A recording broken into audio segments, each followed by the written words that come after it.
अस्सलाम वालेकुम students. Chapter number 3 हम स्टार्ट करेंगे मोशन एंड फोर्स। आप अपने इर्द गिर्द अगर देखें तो आपको जो ऑब्जेक्ट होंगे वो किसी न किसी स्टेट ऑफ मोशन में जो है वो नज़र आएंगे। जैसे चीज़ें स्ट्रेट लाइन में मूव करती हुई नज़र आएंगी, कर्व्ड में, सर्कुलर में। तो हम जो है वो ये कह सकते हैं कि हमारे इर्द गिर्द जो दुनिया है उसमें मोशन की जो है वो बहुत अहमियत है। ठीक है, यानी अगर एटम की बात करें तो एटम भी जो है वो मूव करते होते हैं, वाइब्रेट करते हैं, ट्रांसलेट करते हैं। और अगर हम अपनी ज़मीन की बात करें तो हमारी ज़मीन जो है वो सूरज के गिर्द चक्कर लगा रही है, अपने एक्सिस पे भी घूम रही है।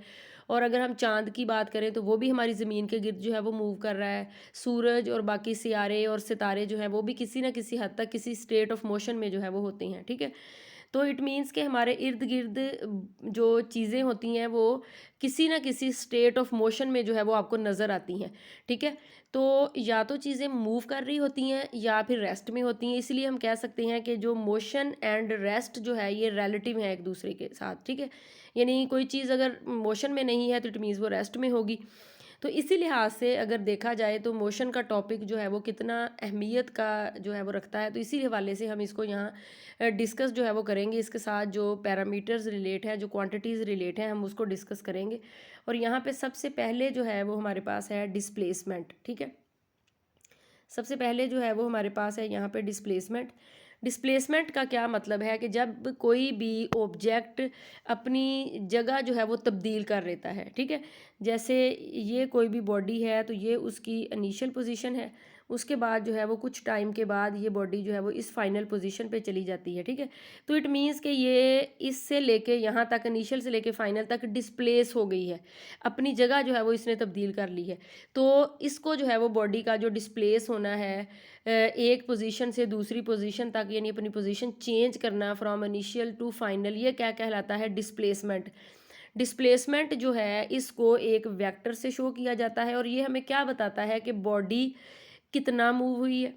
ठीक है, कितनी दूर गई है इनिशियल पोजीशन से, और दूसरा किस डायरेक्शन में मूव हुई है। ठीक है, क्योंकि वेक्टर है तो इसके डायरेक्शन जो है वो होगी, तो डायरेक्शन जो है वो मूवमेंट की डायरेक्शन को बताएगी कि किस डायरेक्शन में बॉडी मूव हुई है और कितना मूव जो है वो हुई है। ठीक है, तो इसकी जो वेक्टर के दो हिस्से होते हैं, एक टेल और एक जो है वो एरो हेड। तो टेल जो है वो बॉडी की जो इनिशियल पोजीशन है उसको शो करता है, और जो एरो हेड होता है ये बॉडी की जो फाइनल पोजीशन है उसको जो है वो हमें बता रहा होता है। ठीक है, तो अगर हम यहाँ पे फिगर में देखें, एक्स वाई प्लेन में हमारे पास एक बॉडी है और ये एक कर्व के अलोंग मूव कर रही है। जैसे ये कर्व जो है वो हमें नज़र आ रही ए बी सी, तो ए से लेके बी तक जो है वो इसने डिस्प्लेस हुई है, यानी इनिशियल पोजीशन थी ए और फाइनल पोजीशन थी बी, ये डिस्प्लेस हुई है। तो जो इसका जो डिस्प्लेसमेंट वेक्टर होगा, क्योंकि वेक्टर एक वेक्टर क्वांटिटी है, तो इट मीन्स कि स्ट्रेट लाइन से हम शो करेंगे। तो ये इनिशियल से लेके फाइनल पॉइंट तक का जो शॉर्टेस्ट डिस्टेंस है इन दोनों पॉइंट्स के दरमियान, उनको मिलाने वाला जो वेक्टर होगा वो डिस्प्लेसमेंट का वेक्टर कहलाएगा, जिसको हम डी से शो करेंगे। इसमें डी का जो वेक्टर है उसकी जो टेल है वो ए पॉइंट पे है और जो एरो है वो बी पॉइंट पे है, यानी इनिशियल से लेके फाइनल पॉइंट तक जब बॉडी डिस्प्लेस हुई है। ठीक है, और अगर हम इसके पोजीशन वेक्टर की बात करें तो ओरिजिन के लिहाज से जो इनिशियल जो बॉडी यहाँ से उसने अपनी स्टार्ट किया था डिस्प्लेसमेंट, वो जो है उसकी R1 है पोजीशन, और फाइनल तक पहुँचने के बाद उसका जो पोजीशन वेक्टर था वो R2 बनेगा। ठीक है, तो इस लिहाज से जो डिस्प्लेसमेंट होगा वो इन दोनों के दरमियान का डिस्टेंस होगा R2 माइनस R1। R1 जो है वो पोजीशन वेक्टर है ए पे और R2 जो है वो पोजीशन वेक्टर है बी पे, यानी ये फाइनल वाला और माइनस जो है वो इनिशियल वाला। तो हम कह सकते हैं कि the displacement is a change in the position of body from its initial position to its final position. ठीक है, तो यहाँ पे हम थोड़ा सा डिस्टेंस और डिस्प्लेसमेंट का डिफरेंस भी जो है वो उसको थोड़ा करते हैं कि क्या होता है दोनों के दरमियान डिफरेंस जो है वो क्या होता है।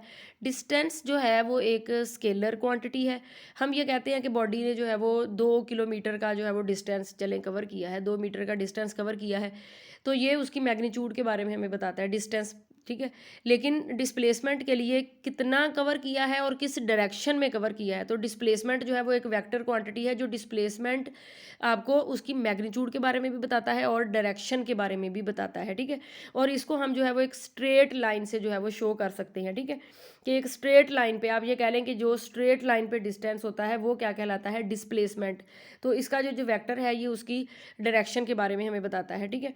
तो फर्स्ट केस में तो बॉडी जो है वो एक कर्व्ड में मूव कर रही थी, तो हमने उन कर्व का जो शॉर्टेस्ट डिस्टेंस था हमने आपस में एक दूसरे को मिला दिया, तो वो उसका डिस्प्लेसमेंट बना। लेकिन अगर बॉडी ऐसे स्ट्रेट लाइन में मूव कर रही होती है तब भी जो उनको ज्वाइन करता है पॉइंट ए से लेके बी तक, जो डिस्टेंस का आपको बनता है वेक्टर, वो डिस्प्लेसमेंट जो है वो कहलाता है, ठीक है। और इसका पोजीशन वेक्टर भी उसी के लिहाज से जो है वो आएगा। तो इसके लिहाज इस तरह से डिस्प्लेसमेंट जो है वो एक वेक्टर क्वांटिटी है और डिस्टेंस जो है वो एक स्केलर क्वांटिटी है, ठीक है। उसके बाद नेक्स्ट जो है वो हमारे पास है वेलोसिटी। बॉडी के डिस्टेंस में टाइम के लिहाज से जो चेंज आता है वो क्या कहलाता है, वेलोसिटी, ठीक है। अगर एक बॉडी ने पहले 10 मिनट में 10 किलोमीटर का जो है वो डिस्टेंस कवर किया है, यानी डिस्प्लेसमेंट कवर किया है, तो उसके बाद अगले 10 मिनट में उसने 20 किलोमीटर का डिस्प्लेसमेंट कवर कर लिया है, तो चेंज आ गया ना, टाइम के लिहाज से जो है वो उसमें चेंज आ गया। तो अब बॉडी की वेलोसिटी है, ठीक है। तो हम कह सकते हैं the time rate of change of displacement is known as velocity.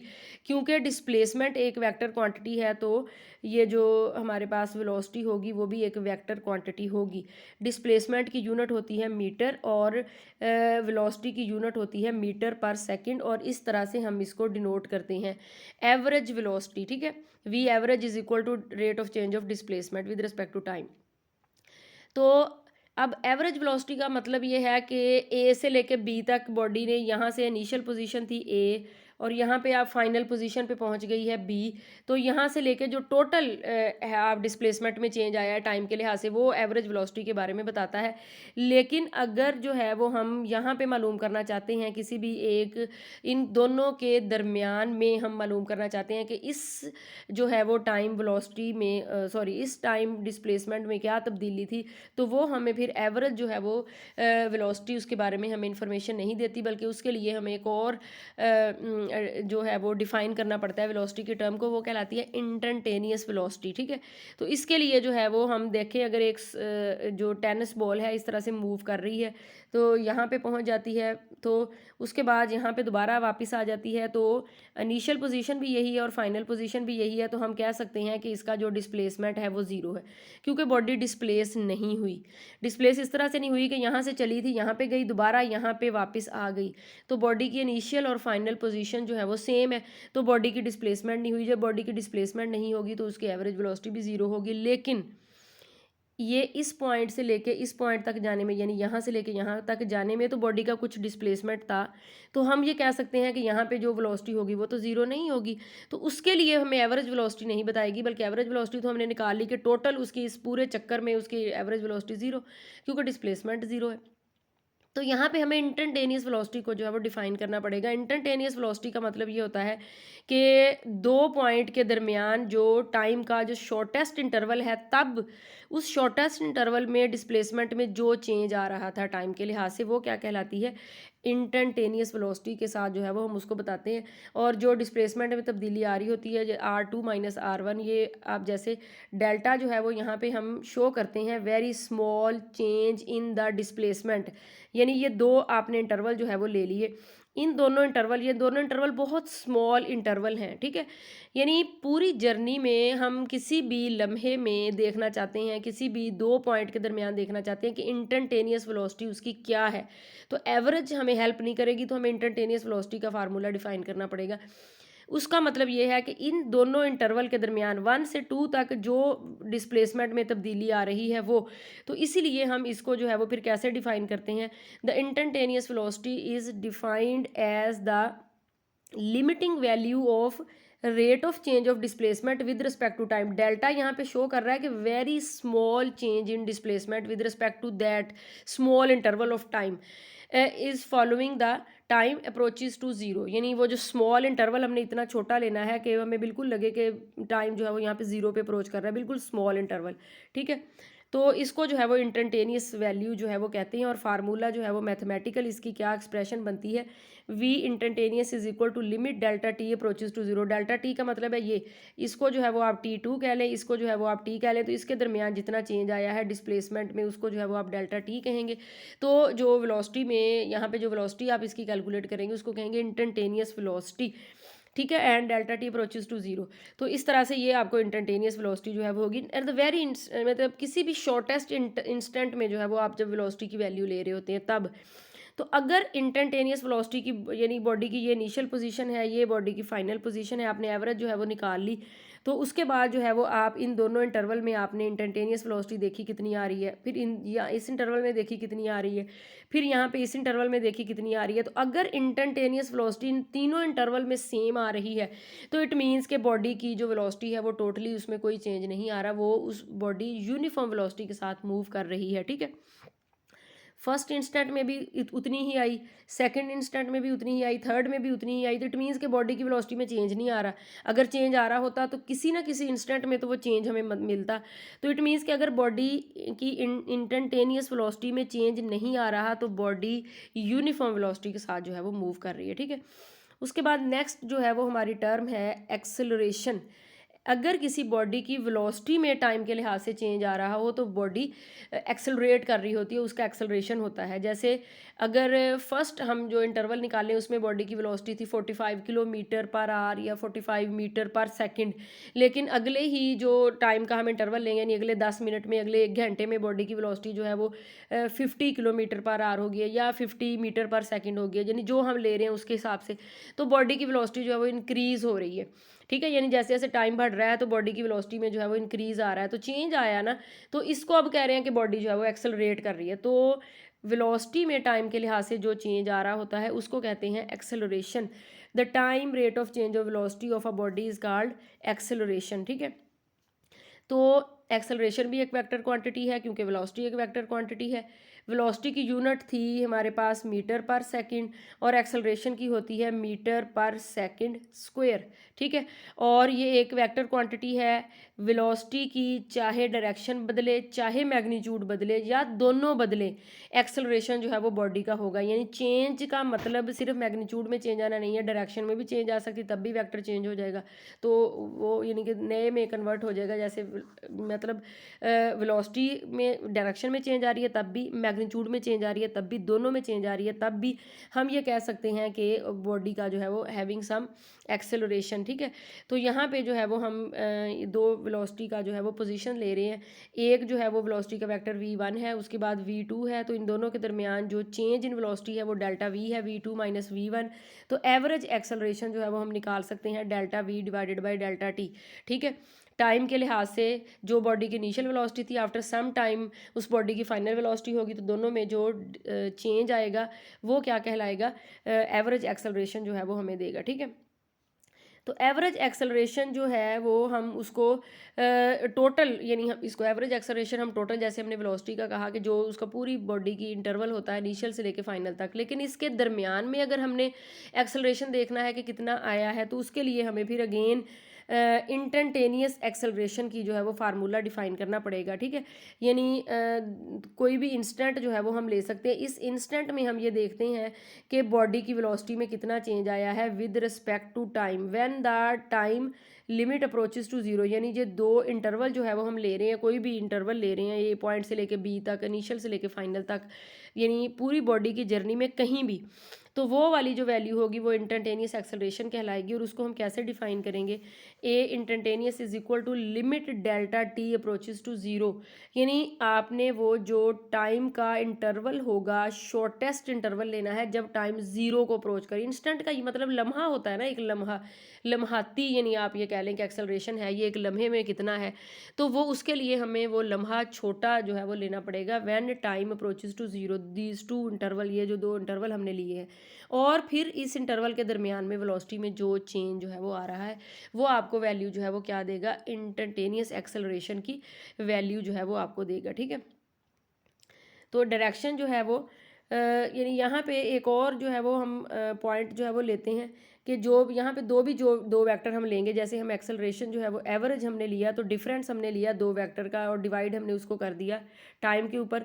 तो ए एवरेज जो है must be a vector its direction is the same as that of delta V, यानी जो rate of change of velocity की जो change आ रहा है ना, डायरेक्शन में भी चेंज आ रहा है तब भी, तो वही डायरेक्शन जो है वो फिर एक्सेलरेशन की डायरेक्शन जो है वो होगी। ठीक है, उसके बाद जो है वो हम इससे रिलेटेड एक दो टर्म और जो है वो डिफाइन करेंगे। अगर बॉडी की वेलोसिटी इंक्रीज़ हो रही है, मुसलसल टाइम बढ़ रहा है, तो बॉडी की वेलोसिटी भी इंक्रीज़ हो रही है। ठीक है, तो पहले जो है वो इंटरवल में, फर्स्ट इंटरवल में उसकी वेलोसिटी जो है वो 50 किलोमीटर पर आवर है, अगले में जो है वो उसकी 90 किलोमीटर पर आवर हो जाती है, उससे अगले में और ज़्यादा। इट मीन्स के बॉडी की वेलोसिटी मुसलसल इंक्रीज़ कर रही है।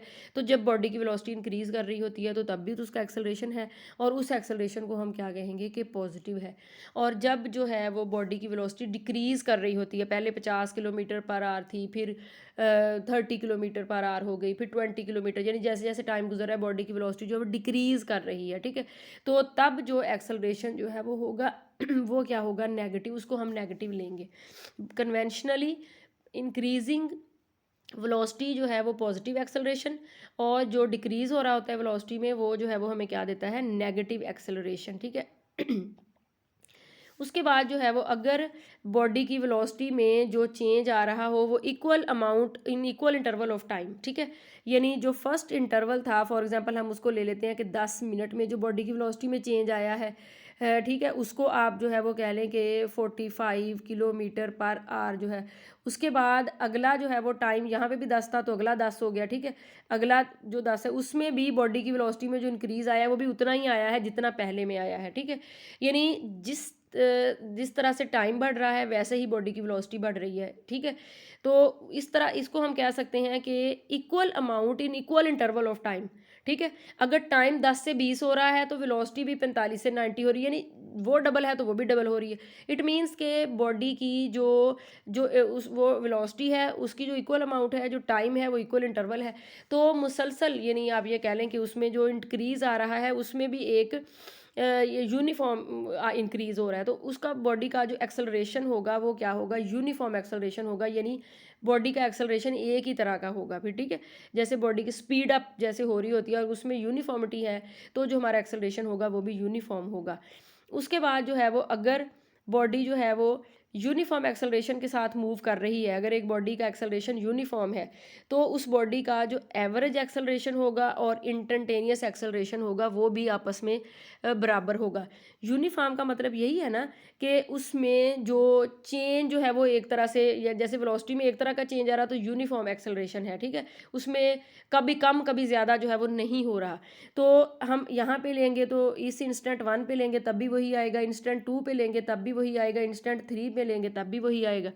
ठीक है, तो इसलिए हम ये कह सकते हैं कि इसका इंस्टैन्टेनियस एक्सेलरेशन जो है वो एवरेज एक्सेलरेशन के जो है वो बराबर है। तो तब बॉडी यूनिफॉर्म एक्सेलरेशन के साथ जो है वो मूव कर रही होती है, जब उसका इंस्टैन्टेनियस एक्सेलरेशन जो है वो चेंज नहीं हो रहा होता, हर इंस्टेंट में उतना ही होता है, तो इट मीन्स कि बॉडी जो है वो यूनिफॉर्म एक्सेलरेशन के साथ जो है वो मूव कर रही है। ठीक है, तो ये तीनों टर्म्स जो हैं वो बेसिक टर्म्स हैं। किस नेक्स्ट जो टॉपिक्स हैं उनको समझने के लिए, displacement and velocity and acceleration.